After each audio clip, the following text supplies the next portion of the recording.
آپ تمام کو ماہ رمضان کی رونقیں، اس کی پرسعاتیں جو آپ نے گزاری ہیں، اللہ تبارک و تعالیٰ ان کو قبول فرمائے۔ ماہ رمضان اللہ تبارک و تعالیٰ کی جانب سے ایک بہت عظیم تحفہ ہے جو اللہ تبارک و تعالیٰ نے ہمارے پیارے آقا جناب احمد مجتبی محمد مصطفیٰ صلی اللہ تعالی علیہ وسلم کے صدقہ نفل سے ہمیں عطا فرمایا ہے۔ یقیناً جب ماہ رمضان آنے والا تھا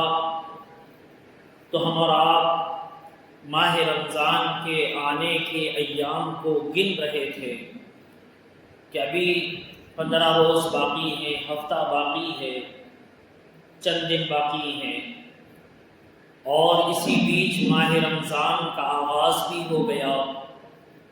اور ایک ایک کر کے ماہ رمضان کے ایام گزرتے رہے، اور یہاں تک کہ ماہ رمضان کا آخری عشرہ بھی آیا۔ شب قدر کی اوپر نور بہاریں ہمارے درمیان میں اللہ تبارک و تعالیٰ نے نازل فرمائی۔ یقیناً بڑے خوش نصیب ہیں وہ لوگ جنہوں نے ماہ رمضان میں صیام و قیام یعنی روزوں کی پابندی کی اور نمازوں کی پابندی کی، اور اپنے آپ کو اللہ تبارک و تعالیٰ کی بارگاہ میں سرخم کر دیا، اس کے حکم، اس کی فرما برداری، اس کی اطاعت میں اپنے وقت کو صرف کر دیا اور ماہ رمضان کی برکتوں اور سعادتوں کو حاصل کیا۔ تو ماہ رمضان کا آخری عشرہ بھی گزرا، عید بھی آپ لوگوں نے منائی۔ الحمدللہ، اللہ تبارک و تعالیٰ تمام کی عید سعید کو بھی مقبول فرمائے۔ معزز سامعین اکرام، اب ماہ رمضان گزرنے کے بعد کیا ہم نے کبھی یہ سوچا کہ ماہ رمضان تو گزر گیا، ختم ہو گیا، اس کا محاسبہ ہمیں اور آپ کو کرنے کی ضرورت ہے۔ محاسبہ مطلب یہ جو ماہ رمضان جو گزر گیا، اس میں ہم نے جو عبادتیں کی، جو روزہ رکھا، جو نمازیں پڑھی، قرآن پاک کی تلاوتیں کی، جو بھی اللہ تبارک و تعالیٰ کا ذکر کیا، کیا ہم نے اس بات کی طرف توجہ کی کہ میں نے جو عبادتیں کی اللہ تبارک و تعالیٰ نے مقبول کی یا نہیں کی؟ یقیناً بندے کو اس بات کا یقین رکھنا چاہیے کہ میں جو بھی عبادت کر رہا ہوں، جو بھی نماز پڑھ رہا ہوں، جو بھی ذکر کر رہا ہوں، اللہ تبارک و تعالیٰ اس ذکر کو بھی قبول فرما رہا ہے، ان نمازوں کو بھی قبول فرما رہا ہے، ان تمام عبادتوں کو قبول فرما رہا ہے۔ اور یقیناً رمضان کے مہینے میں جو روزہ ہے، وہ روزہ تو اپنے آپ میں ایک عظیم عبادت ہے، جس کے تعلق سے اللہ تبارک و تعالیٰ نے یہ ارشاد فرما دیا کہ روزے کا بدلہ میں ہوں، یعنی جس طریقے سے ہم اور آپ دیگر عبادتیں کرتے ہیں تو ان تمام عبادتوں کے تعلق سے کوئی نہ کوئی فضیلت رکھی گئی ہے، کوئی نہ کوئی خاص بات رکھی گئی ہے، اس کے لیے اجر بیان کیا گیا ہے۔ قرآن پڑھیں گے تو ایک حرف پر 10 نیکیاں ملے گی، نماز پڑھیں گے با جماعت تو 27 گنا زیادہ ثواب ملے گا، مگر روزے کا ثواب جو اللہ تبارک و تعالیٰ نے مقرر کیا ہے، آپ کسی عالم کی زبانی، کسی مفتی کے زبانی کبھی یہ سماعت نہیں کر سکتے کہ روزہ رکھنے پر آپ کو اتنا ثواب ملے گا، بلکہ یہ کہا گیا کہ اللہ تبارک و تعالیٰ نے فرمایا کہ روزے کا بدلہ میں خود ہوں۔ تو اس سے بڑھ کر کے کوئی بڑی بات نہیں ہو سکتی۔ ہمیں اور آپ کو یقین رکھنا چاہیے کہ ہم جو روزہ رکھے ہیں اللہ تبارک و تعالیٰ نے یقیناً ہمارے روزوں کو قبول فرمایا ہوگا۔ اور یہ بھی بات میں آپ کو بتاتا چلوں، جن لوگوں نے ماہ رمضان میں اگر روزے چھوڑے ہیں تو روزے کسی صورت معاف نہیں ہیں۔ جان بوجھ کر کے اگر ایک روزہ بھی کسی نے ترک کر دیا، چھوڑ دیا، وہ شخص اگر سال بھر بھی روزہ رکھے گا تو اس ایک روزے کی ثواب تک نہیں پہنچ سکتا ہے، اس ایک روزے کا ثواب وہ حاصل نہیں کر سکتا۔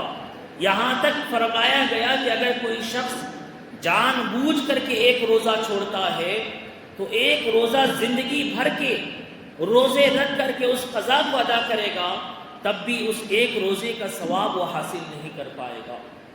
مگر قضا کے الگ الگ حکم بیان کیے گئے، 60 روزے رکھنے کا حکم دیا گیا، مسلسل 60 روزے۔ ایک روزہ بھی اگر ترک کرتے ہیں، چھوڑتے ہیں، تو اس کے بدلے میں مسلسل اس کو 60 روزے رکھنے پڑیں گے، یا پھر 60 مسکین کو کھانا کھلانا پڑے گا۔ یہ تمام جو معاملات ہیں، جو احکام ہیں، اگر ہم نے روزے ترک کیے ہیں تو ہمیں معلوم کرنے کی ضرورت ہے کہ میں نے جو روزہ ترک کیا، جان بوجھ کر کے چھوڑ دیا ہے، اس روزے کا حکم مجھ پر کیا ہے، اس روزے کا کفارہ میں کیسے ادا کروں، یہ ہمیں اور آپ کو معلوم کرنا چاہیے۔ اگر کوئی شخص عذر شرع کی بنا پر، یعنی شریعت نے اس کو روزہ چھوڑنے کی اجازت دی ہے، مثال کے طور پر کوئی شخص سفر پر گیا ہوا ہے اور سفر کی دشواری اور پریشانی اور تکلیف کی وجہ سے اس نے روزہ چھوڑا ہے، تو پھر اس کو ایک روزہ رکھنے کا حکم دیا گیا ہے۔ اگر وہ بیمار ہے، اگر کوئی بیماری لاحق ہو گئی جس کی وجہ سے اس نے روزہ چھوڑ دیا ہے، تو پھر اس کو بعد میں ایک روزہ رکھنے کا حکم دیا گیا ہے۔ تو یہ شریعت کے معاملات ہیں، ہمیں اور آپ کو معلوم کرنے چاہیے۔ تو الغرض یہ مختصر سی میں نے آپ کو جو شریعت کی بات ہے وہ بتائی ہے۔ تو معزز سامعین اکرام، اب جو ماہ رمضان گزر گیا، ہم اور آپ اپنے آپ میں غور کریں کہ میرے اندر اس ماہ رمضان کے آنے سے کیا تبدیلی پیدا ہوئی۔ ماہ رمضان آیا، میں نے روزے رکھے، میں نے نمازیں پڑھی، میں نے ذکر و اذکار کیا، قرآن پڑھا، تلاوتیں کی۔ اس ایک مہینے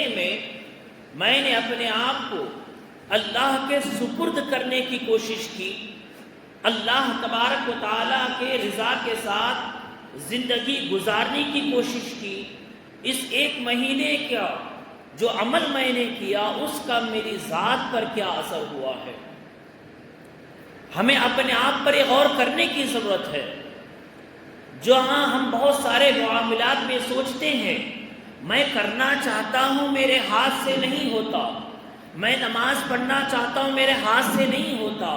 میں قرآن پڑھنا چاہتا ہوں میرے ہاتھ سے نہیں ہوتا۔ معزز سامعین اکرام، ایک لمحہ فکریہ ہے ان لوگوں کے لیے جن لوگوں نے ماہ رمضان میں نمازوں کی پابندی کی، اور جیسے ہی رمضان ختم ہو گیا نمازوں میں اچھی خاصی ان کے اندر کمی آ گئی، فرائض کو چھوڑتے اب ایک ایک کر کے فرائض چھوٹنے لگ گئے۔ ماہ رمضان ختم ہونے کا مطلب یہ نہیں ہے کہ ہم اور آپ شریعت سے آزاد ہو گئے۔ ماہ رمضان ختم ہونے کا مطلب یہ نہیں ہے کہ رمضان میں ہم کسی اور خدا کی عبادت کرتے تھے اور رمضان کے بعد کسی اور خدا کی عبادت کرتے ہیں۔ ہم رمضان میں بھی اسی رب کی عبادت کر رہے تھے جو سال کے 11 مہینے ہم جس رب کی عبادت کرتے ہیں۔ تو لہذا ہمارے اندر جو اسپرٹ، جو ایک روحانی طاقت بیدار ہوئی تھی رمضان کے مہینے میں، ہم نے جس طریقے سے رمضان کے مہینے میں نماز کی پابندی کی، ہمیں اور آپ کو اس ماہ رمضان کے بعد اسی طریقے سے اپنے آپ کو نماز کا پابند بنانا چاہیے، کیونکہ روزوں کا اگر ہم اور آپ اس کا اصل مقصود دیکھنا چاہیں، اس روزے کے ذریعے سے جو اللہ تبارک و تعالی ہمیں اور آپ کو جو عطا کرنا چاہتا ہے، اس کو ہم اگر دیکھنا چاہیں جس طریقے سے کسی بھی پھل کا مغز ہوتا ہے اس مغز کو دیکھنا چاہیں تو قرآن پاک میں اللہ فرماتا ہے یا ایھا الذین آمنوا کتب علیکم الصیام کما کتب علی الذین من قبلکم لعلکم تتقون، اے ایمان والو تم پر روزے فرض کیے گئے جیسے اگلے یعنی ہم سے پہلے کے لوگوں پر امتیوں پر فرض کیے گئے تھے تاکہ لعلکم تتقون تمہارے اندر تقوی آ جائے۔ تو روزہ رکھنے کے بعد اگر ہم واقعی ہمارے روزے مقبول ہو گئے اور ہم نے کما حقہ روزے کا حق ادا کیا ہے تو یقیناً ہمارے اندر تقوی کی کچھ نہ کچھ تاثیر پیدا ہونی چاہیے، ہمارے اندر اللہ تبارک و تعالیٰ کا خوف بیدار ہونا چاہیے، رب تبارک و تعالیٰ کا ڈر ہمارے اندر پیدا ہونا چاہیے۔ ہر وہ کام جو اللہ تبارک و تعالیٰ کو ناپسند ہے اس کام سے اپنے آپ کو روکنے کا نام تقوی ہے۔ ہر اس کام کو کرنا جو کام اللہ کو پسند ہے اس کام کی طرف لپکنے کا نام تقوی ہے، اور اس عبادت کو صحیح طریقے سے ادا کرنے کا نام تقوی ہے۔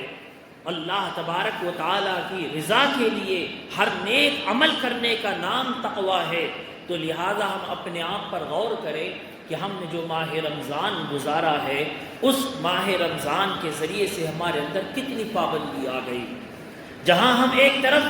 ماہ رمضان سے پہلے نمازوں کی پابندی نہیں کرتے تھے اور ہم یہ سوچتے تھے کہ میں پڑھنا چاہتا ہوں مجھ سے نہیں ہوتا ہے، مگر رمضان کے مہینے میں نے نماز کی پابندی کی تو اس کا مطلب یہ ہے کہ ماہ رمضان میں جس طریقے سے تم نے نماز کی پابندی کی اسی طریقے سے سال کے 11 مہینے بھی تم نماز کی پابندی کر سکتے ہو۔ قرآن پاک کی جہاں تم نے تلاوت ماہ رمضان میں کی اسی طریقے سے سال کے 11 مہینے قرآن پاک کی تلاوت بھی کر سکتے ہو۔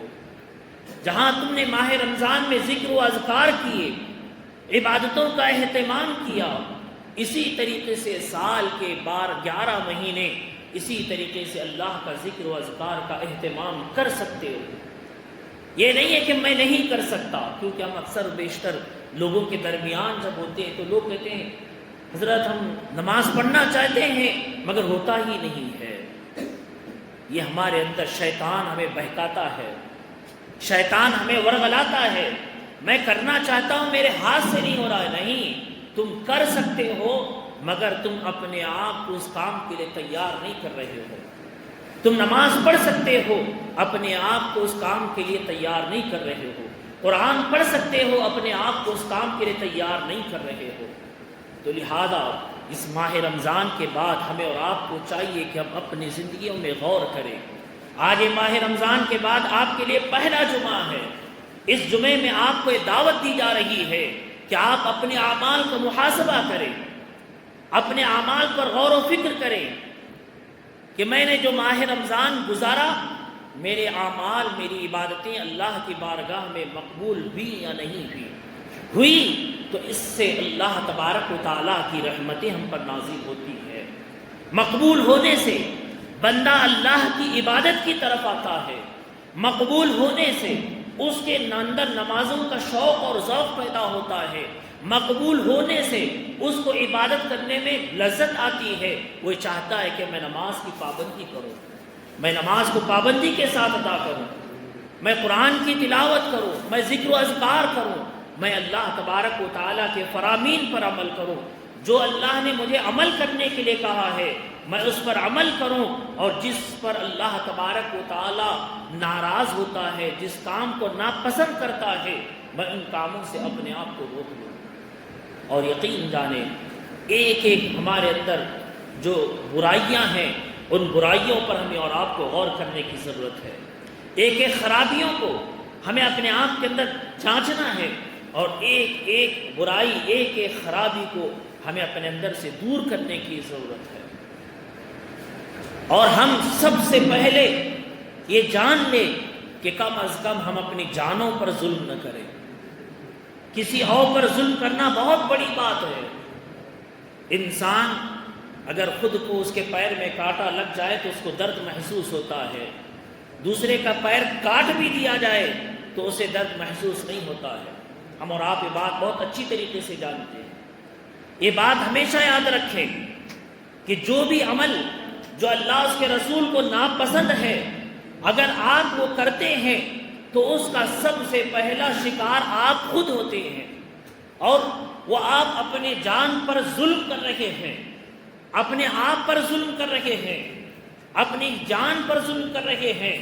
اس لیے اپنے آپ کو اپنی جان پر ظلم کرنے سے بچائیں۔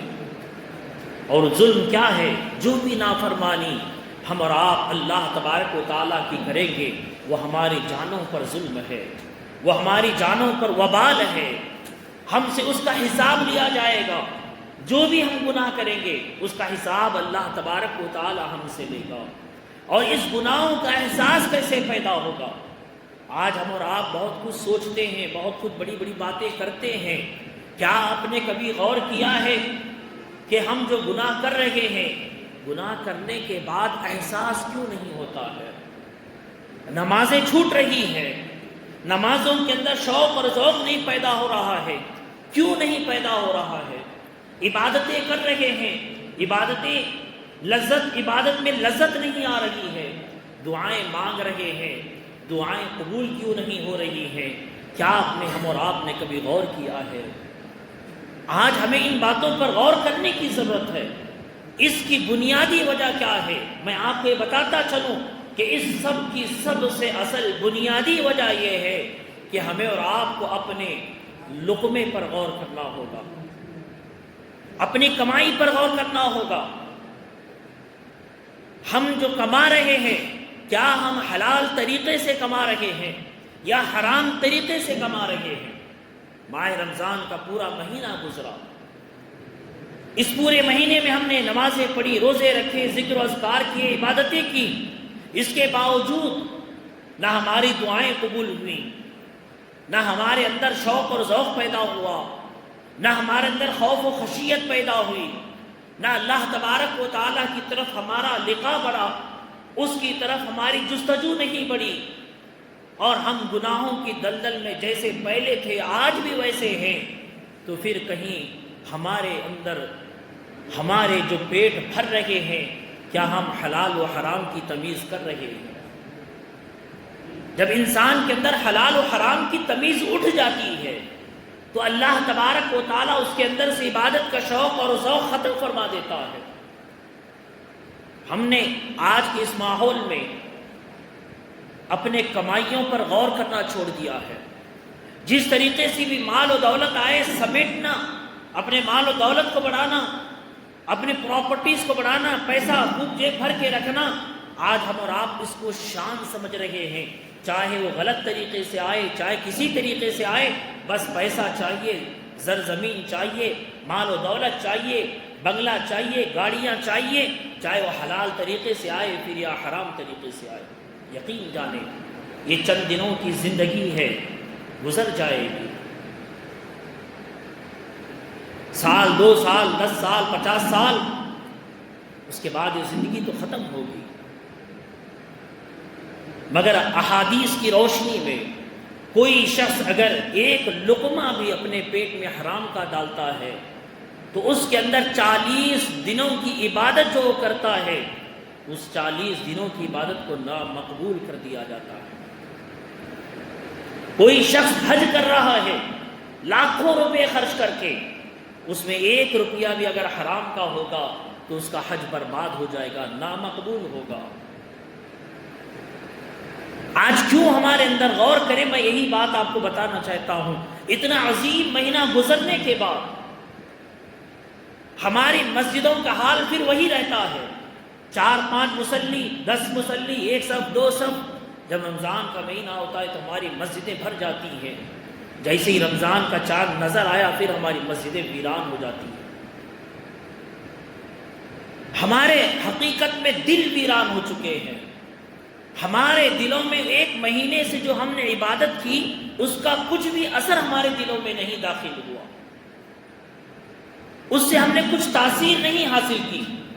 بھوکے رہے، پیاسے رہے، کیا حقیقی معنوں میں ہم نے بھوک اور پیاس کو برداشت کر کے جو اصل مقصود تھا حاصل کرنے کا، کیا اس کو حاصل کیا یا نہیں کیا؟ کیا ہم نے کبھی غور کیا؟ ہمارے اکابرین جب ماہ رمضان میں عید کا چاند نظر آتا تو اپنے اعمال کا محاسبہ کرتے، سوچتے کہ جو ہم نے رمضان میں روزے رکھے کیا ہم نے صحیح معنوں میں روزے کا حق ادا کیا یا نہیں کیا۔ ان کی آنکھوں سے آنسو جاری ہو جاتے،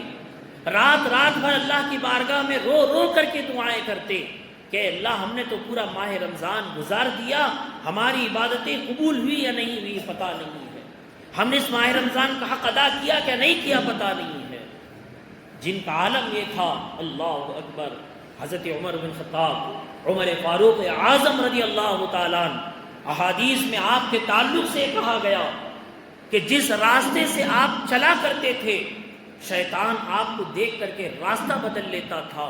ایسی عظیم شخصیت جن کے تعلق سے حضور اکرم صلی اللہ علیہ وسلم نے فرمایا کہ یہ جنتی ہیں، دنیا میں جن کو جنت کی بشارت دی گئی اور مرنے کے بعد آج بھی حضور اکرم صلی اللہ علیہ وسلم کے پہلو میں دفن ہے،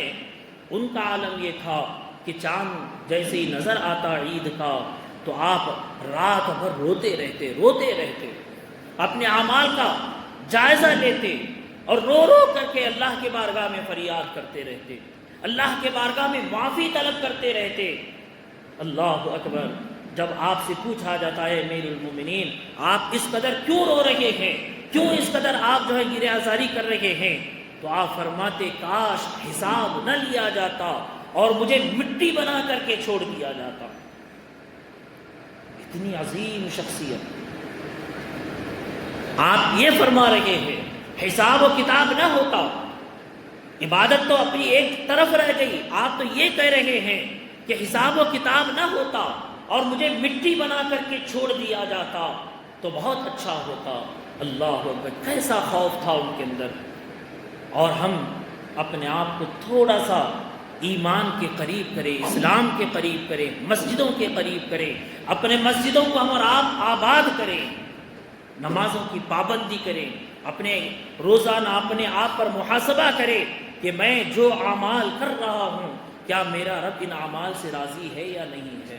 ورنہ دن گزر رہے ہیں، ہمیں پتہ نہیں یہ سال تو اب گزر گیا ماہ رمضان، آنے والا ماہ رمضان ہمیں نصیب ہوگا کہ نہیں ہوگا یہ تو ہمیں پتہ نہیں ہے، مگر ابھی ہمارے پاس موقع ہے، ہم نے جو بھی عبادتیں کی ہیں اللہ کے بارگاہ میں تڑپ کر کے دعا کریں کہ اللہ ہماری عبادتوں کو مقبول فرما لے، اللہ تبارک و تعالی ہمارے روزوں کو قبول فرما لے، ہمارے قیام و سیام یعنی ہماری نماز تراویح کو قبول فرمائے، فرائض کو قبول فرمائے۔ دعا کریں اور اپنی زندگی میں تبدیلی پیدا کریں۔